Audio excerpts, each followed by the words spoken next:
Follow the leader is a dangerous game.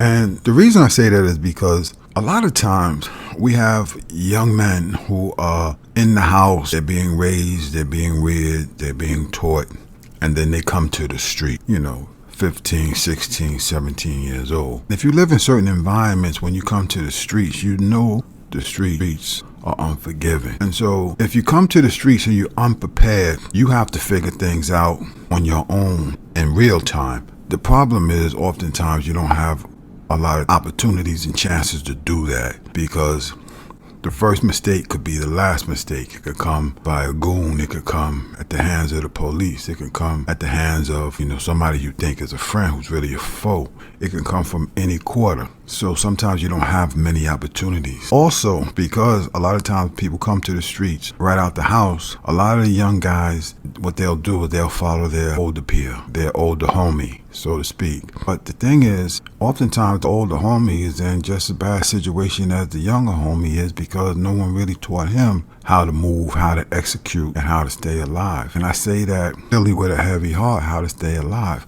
A lot of young men are dying, man. And a lot of them are dying because the environments in which you live in is socially disorganized. There's a lot of crime, there's a lot of drugs, there's a lot of violence.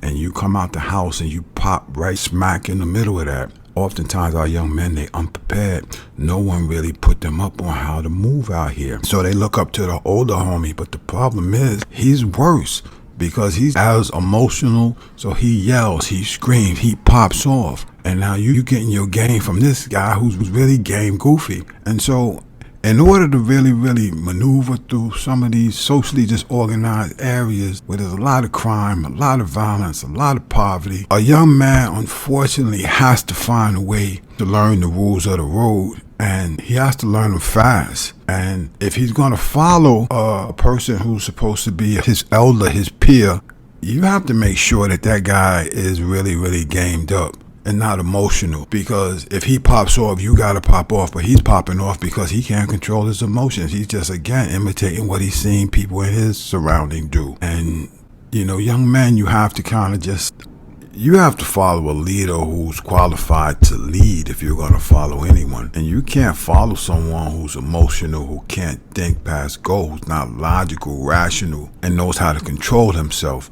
because he was raised in an environment around people, men and women, who are emotional, uncontrollable, and just popping off. You can't live your life like that, particularly in many of these neighborhoods. So following the leader can be a very dangerous situation if you follow the wrong leader. Choose your leaders wisely. More importantly, think for yourself. Learn how to think, not emotionally, rationally. Learn how to think and then move.